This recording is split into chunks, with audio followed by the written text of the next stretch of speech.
So welcome to UFC Octagonside with me, John Gooden, and of course Joseph Duffy, who's going to be headlining in Dublin. So Joe, we spoke on the podcast only a few weeks ago now, and oh how things have changed. Yeah, it's crazy, John. So much has changed so fast. To think, UFC debut in March and come August, I found out I'm headlining in Dublin. So yeah, I don't think it's been done before. I don't think so. It must be some kind of record, but got to get that win. Otherwise, it counts for nothing. Yeah, I guess so. But let's talk about this. Well, first of all, this is a bit nostalgic for me. We were just talking about this. So we're at one of your three homes, the MMA clinic here in London, which is a place that I came down to when I first started commentating. I came down and watched a few guys, some people that you would have trained with in the past, and I just saw a few old faces. What I really liked about popping down was, one, seeing some of these old faces, but two, the way in which you're interacting with the coaches right now, because we can see you're not blasted with sweat and this t-shirt, you're not having to peel off of your skin. You're just having a play upstairs. You were kind of just chewing the fat over different scenarios and having a play about stuff, and I really enjoyed that. I thought it was quite good to see how someone who's headlining a show recently is taking it real easy, seeing things through, and just looking over stuff with a different range of coaches. Yeah, after every fight, I like to evaluate, the last fight. Yeah. So, since I've been back, I've been doing work with John Tandy. Obviously, sharpening up the hands again. A few issues I felt was issues in the fight, and me and Chris Carley. You were just doing some stuff. Yeah, I was just doing a bit of some pieces. But me and Chris, we've always kind of had that way of doing things. I would go spar on a Tuesday and Thursday in Titan, come back, and I would throw out questions that maybe things I was struggling with, or it was, I don't know, say I couldn't get my kicks off or whatever. And we talk about the reasons. Yeah. Or little counters, little ideas, like you said, and basically we just throw out loads of ideas, and whatever stuck. And that's what I love. I love learning, and sometimes I don't think it's all about thrashing your body. Yeah. I think it's important to train the mind, and that's where I get spotting the gaps and hitting the gaps from. Me and Chris, we always talked about that. Me and John also talked about that in the boxing. And I think that's the important thing. You're efficient. You're using techniques that are going to land. And when they land, I'm not wasting all my power shots on punching people in the arms or missing. When I land my shots, I want them to land as crisp and nothing be wasted. Yeah. So I was just earwigging and overhearing some of the conversations that you were having. So John Tandy, if people aren't aware, is someone that he was who you were representing when you were a professional boxer. And I understand that you haven't been doing anything with him for a while, but since you've evaluated your fight and he saw your fight, you two have got back in touch and you're now looking at sharpening up a few areas. So you're still obviously open to suggestion? Yeah. Like John, obviously, John's one of the major reasons for, from my boxing and my hands getting so good. So he's someone whose opinion I value quite highly. Yeah. Him and obviously Adam Brealey, the team that we were working with. So, after the fight, I was chatting with John. We had a coffee and we were just chatting about a few things, and I always like to get their opinion on things because obviously they got so much experience. Me and John kind of came to the same conclusions, and we came up with ways of fixing things. But I'm a big believer in being open-minded, and you can learn something off everybody. Yeah. Especially of guys of this level. Yeah, and apparently from, again, what I was hearing, you weren't happy with your boxing performance. I've got to say, on the record, congratulations. I thought it was a fantastic performance, and to submit a black belt in the way that you did, technically brilliant stuff, but never a happy man, and always room for improvement, which I guess, everyone's looking for the perfect performance, and as a martial artist, it's very difficult to ever get that. Yeah, I don't know. I think every fight there's something you're going to take from it. Yeah. Even the fight went perfect. I believe there's something in your camp you can change. Sure. Okay. In your weight cut and your nutrition. There's always something that can move forward. And and that's the fight. Obviously, we got the W, and that's the priority. But there was lots of things that I wasn't happy with. I'm a big believer in not making the same mistake twice.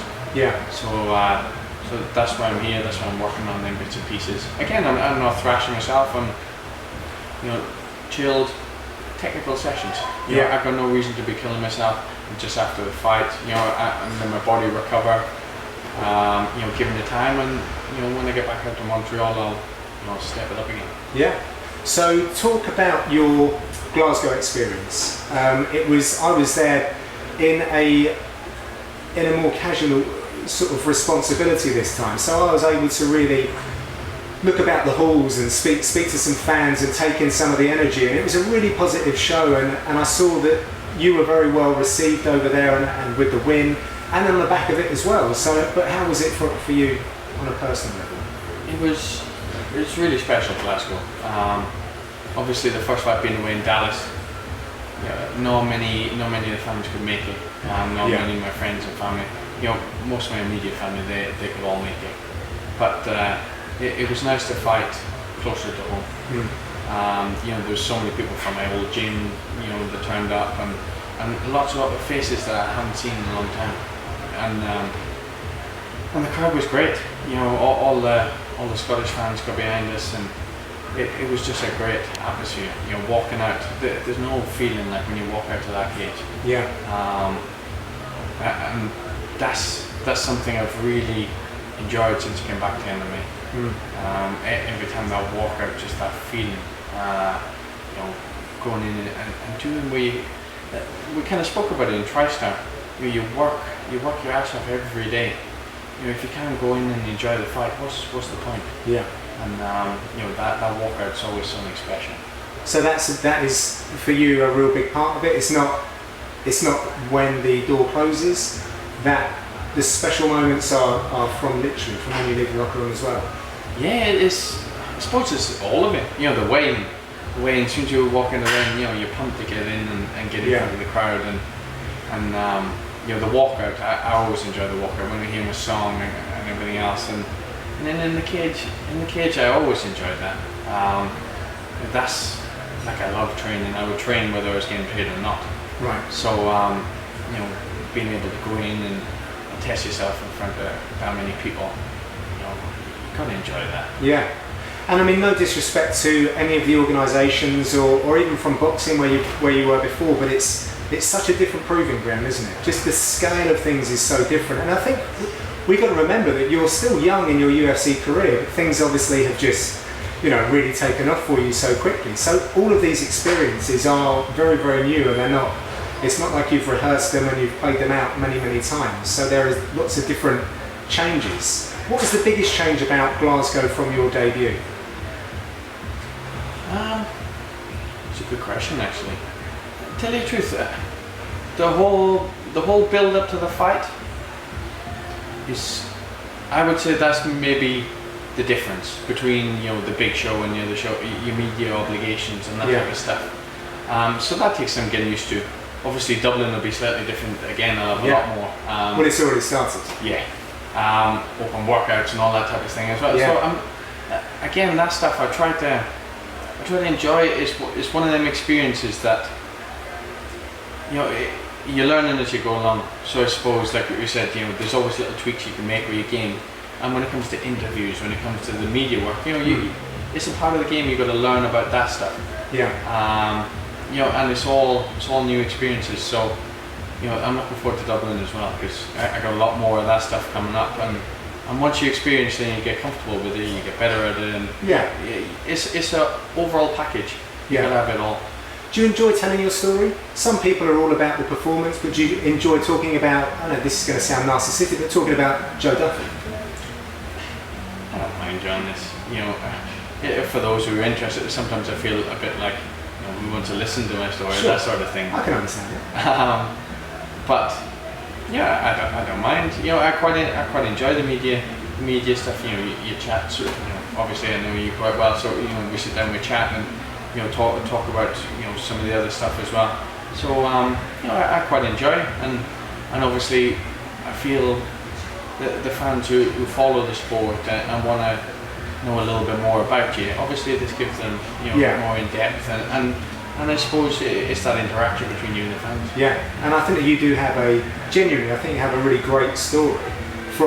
We covered it on the podcast, and I urge anyone to kind of go back to that, because I think you recounted those steps from being in Ireland to Wales to your journey to London through boxing. There's so many different things, and young combat sports professionals, as well as people that are just interested and maybe from those parts of the world, they're going to attach themselves to that and hopefully become Joe Duffy fans if they're not already. That's it. Like you said, I suppose I've touched so many different areas now. Yeah. And I've got a lot of friends in each of the areas. So, it's one of them. Obviously, I walk out without a flag, but these places are a big part of my upbringing. They're a big part of who I am. Yeah. Obviously, I trained my whole life pretty much in Wales until I moved to London. So that's a big part. I got a lot of fans from Wales and a lot of people who travel, and I'm grateful for all the people that get behind me. Yeah. So, main event in Dublin. I mean, just even saying that, was this on the radar? I mean, I can tell from looking at the media from when you came into the organisation, your association obviously with Conor McGregor and things of that nature. I could see that there was something there, but you had to perform. And you not just had to get wins, but you had to do it in a certain fashion, and that's why you've got a main event spot. But were you ever even calculating this stuff? Was it ever on your radar? I suppose I always knew I was capable of it. It wasn't on my radar. Same as always, John. I just take it one fight at a time. Yeah. That's all you can do. Exactly. Yeah. The moment you start looking too far ahead, you become a cropper. Yeah. And you just got to beat who's in front of you. But I knew I was capable of it. I didn't think it would happen so fast. Like I was saying to you earlier, how fast things change. Yeah. But it's not something. It's not something that bothers me. At least it's something I'm quite excited about. Is there any part of you that maybe thinks I'd like to have sat a little bit further back from that front line for maybe another fight or two, rather than having an accelerated career right to the top, and now obviously fighting Dustin Poirier? He's a very well recognised guy of great ability, but he just has a great big following and has been around the sport for a long time. Is there any part of you that is maybe thinking that I could have sat back in row 3 for a little while longer? Not really. I suppose, leading up to the fight, I didn't know where it was going to go. I felt like with the Dublin card coming up, I felt it could have gone either way. I thought Gunning might have been headline. Okay. There was a lot of talk of that. So I thought, obviously he's been in UFC a bit longer, well established name. Yeah. And I thought maybe co-main. Obviously a step up from the last fight where we were just below the co-main. Yeah. So that's how I kind of seen things playing out. But like I said in the press conference, who doesn't want to be the main event in their home? It's going to be great. Yeah. So what do you make of Dustin Poirier? Obviously a fan of the sport, you would have seen him for many years. Again, is he someone that you wanted to have ever thought, I could test my skills against this guy? It's obviously difficult because he's come up only to lightweight in recent times, but what do you think of his fight style, and how do you see that fight going down? He's quite explosive. He comes out, he explodes, and that's it, he's game. And these are the fights I want to be involved in. Yeah. I want somebody who's coming in to fight, and we're gonna. It's a good fight that you can get your teeth into. Yeah, sure. And after the boxing, that's what I like. Like I said to you earlier, I do this because I love it. Yeah. I don't want to be fighting fighters who's running away, and I want to get stuck in. And, I just want to feel it. This is what we're training for. I want to get stuck in, and go to war. Yeah. And Rory and Robbie are a perfect example of that. That type of fight where you just go in and you just let it all hang out, and that's. Yeah. This is and I believe Justin's that kind of person who I can do that with. Yeah. Everyone needs the perfect opponent, I guess, to bring out the very best of themselves. So something a little crass, but I quite liked your response to it. So your bonus check. Now is starting to earn some money, and rightly so, because you've been labouring in this game for a little while now. But you told me just before about your investment. You're not looking, this isn't about treating yourself to toys at this part of your career. You're going to be investing that into your career in a different way. Explain what you've got planned for that bonus money going forward. Yeah, that's it. I want to keep improving. Like I said, you know, I want to keep everything moving forwards. And I definitely believe that nutrition is something I can crisp on up a little bit. You know, I can improve on. So I was thinking about bringing George Lockhart. Obviously, he's been working with a lot of fighters for the weight cuts. Those really good things. That's it. I couldn't bring him over to Glasgow. I was still working with him. We were doing it over phone and so on. Okay. So you know that was great, but it's even better when you got him there. You know, it's something special. You don't think about your weight. You don't think about what you eat. Nothing. He just hands you the stuff. Do this. Yeah. And that's one less thing to think about. Yeah. You know, I'm hoping to get him out a few weeks earlier. Right. You know, he worked with DeSandros for his fight against Pettis. And, right. Energy for days. Energy for days. And I think, you know, I think that's it. If you're getting everything perfect, you know, you've got nothing to worry about other than going in and doing your thing. Yeah. So that's something I definitely want to invest a bit of money in. I think, you know, there's other bits and pieces of my game that I want to sharpen up. I feel, you know, could definitely get better. I could spend a bit more time doing that. So you know, there's a few people I want to work with in them areas. You know, at some point I want to go off to New York as well. Obviously, Faraz is a black belt under Danaher. Yeah. You know, I would love to go there. Me and Tom spoke about popping across to Tom Breeze. Yeah, we were chatting about going across there. I trained down at Henzo's, and John Danaher was on the mat. I was doing a session down there, and he was just in the corner. But there was just this aura about him, and the way that he would move. It looked like what you were doing with Chris upstairs. They were just chatting and playing with technique. And it would be great to be in a position, because you're at a certain level when you can just play with certain stuff. And that's what it is. Obviously, not long ago we had Eddie Cummins and Gary Tonin come to TriStar. Yeah. And you know, they're obviously telling stories about John, and it's just the detail he goes into. You know, everything you do, you're doing it for a reason. You know, why do you grip this way? Why do you trap that? Why do you do? And that's what I believe all the differences is in them details. Yeah. And that's the difference between a world champion, you know, finishing a submission, you know, and not. Okay. And you know, so that's definitely something I would like to go and do as well. So, but I just want everything getting better all the time, John. Yeah. I don't want to say, oh, I boxed for 2 years, so I don't have to think about that. You know, that's why when I'm back here, I got the opportunity to work with John and work my striking with Chris as well. Yeah. You know, I want to take advantage of that, and I want everything moving forward constantly. Yeah, good stuff. So when are you going back out to Canada? How long have we got you in London for, and what kind of media obligations have you got until then? I think this is the last of the media stuff now. I had a busy week last week. With a full day in Dublin. That's right. So yeah, before we talk about that, then, how was it to go to the arena and be around the press over there? Yeah, it was unbelievable. So as soon as we arrived at the hotel Tuesday night, you know, look out the window and see the three arenas. Have you been there before? Never. Oh wow. Never. So did you go in? No, we couldn't go in. I think they were doing stuff or something, you know, so we couldn't get in there unfortunately. They don't know who you were. Jesus. I wasn't going to pull that card. You're going to be out on the posters just outside soon. It won't be long, mate, before they'll be opening the door. Looking at me. So we didn't get to go in, but you know, the busy day I was doing bits and pieces. You know, we announced the fight on Breakfast TV. Yeah. And then we done 2FM. You know, and lots of interviews in between and photographs and all bits and pieces.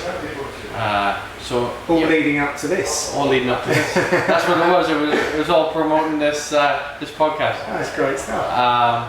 But no, it was great.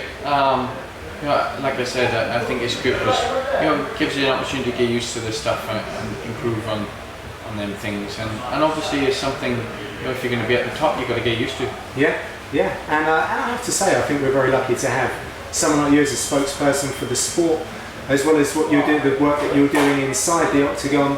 I've known you for many years now. I think you speak very well about the sport, and you're the kind of character that we need to help us ease our way into the mainstream. I think it's really good to see someone with your kind of outlook on martial arts.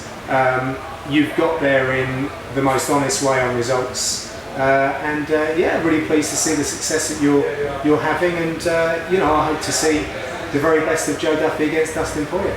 Thanks, John. That's it. I've never been much of a talker. I'm pretty confident in my game, but I wouldn't be too confident in my chatter. So I'd rather just go out and do my thing, and like you said, at the minute it's working out for me, and touch wood, it keeps going on. Yeah. So when is your flight to Canada? Back out on Monday. On Monday? Oh, right. So we got you just before you go. Exactly. Let me see. I go to Wales now tomorrow. My sister gets married Friday, so all the best to them too. Oh right. Okay. I think I remember you talking about this before. You were going to do a festival in Ireland, was it? That was it. And did you go to the festival? Yeah. Did you consume too much Guinness, etc.? There was a few beers too many taken. It was quite special actually, John. I landed in Derry. My dad picked me up, and he was in a rush. He come up with one of his stories, and we rushed into home, and all of a sudden everyone's out with banners, and the whole place turned up. No way. How cool was that? It was really special. A lot of my family, I got a hell of a lot of cousins, and they all got little ones now as well. So I got to see all them, and it kind of. That's the thing, when I go home I don't get the opportunity to visit everyone and see everyone, so everyone turned up, and then with a motorcade taking us down to the fort then, nice. Which was pretty special. Nice. We're up on the stage, and it was a real nice welcome. It meant a lot. It's a very close-knit community, and, I don't get home as often as I like, but it's nice to know that I got a support over there, and and it's something, I'm proud to be from Donegal, and it meant a lot. It meant a lot when I got home to have all these people on my back. Yeah. Oh, nice. That sounds like quite a touching, emotional time. Tell you the truth, I was mortified when I first got there. I didn't notice what was going on, and then all of a sudden I seen everyone, and then I kind of knew I was going to have to go up on stage and speak. And I was a bit nervous getting up in front of everyone that I know was speaking and so on. Yeah. But it was good. Like you said, it was pretty emotional. I had to watch them start crying and blubbering. But it was quite overwhelming. Yeah, nice. Well, hopefully you'll have many more of those visits back home under the same sort of terms, and it's good to see someone from the past, if you like, in my earlier days in martial arts coming through. It's been great to see the rise of particularly Irish mixed martial arts, and now there's a few guys from other parts of Great Britain and Europe, and it's good to see you guys all come through and have success, and that just goes to show the expansion of the UFC is certainly working in that way. A lot of fans talk about the dilution of the cards and stuff like that, but if they didn't put on more shows and give the opportunities to you guys, then more stars won't be born. So there's some really good storylines to be told, and I think yours is one of them. Yeah, I think, like you said, the UFC are investing in the future. Yeah. And by having so many cards, it's impossible to tune into the mall and be at the mall or whatever. But like you said, you visit these different areas and you got all these different cards, and like I said, it kind of brings through the next stars. Yeah. So I think they got it right this minute, and touch wood, Irish and UK MMA will continue to blow up like it is. Yeah, good stuff. Well, Joe, I've taken enough of your time. You've probably got a bag to pack. So thanks ever so much for coming back on. Been a pleasure talking to you, and congratulations on that main event spot. And I will be there to lend some lyrics on your fights once again, which I'm really excited about. So I'm sure we'll talk again before we get to that. But have fun out in TriStar, train safe, and we'll see you on the other side. It's nice. Cheers, mate.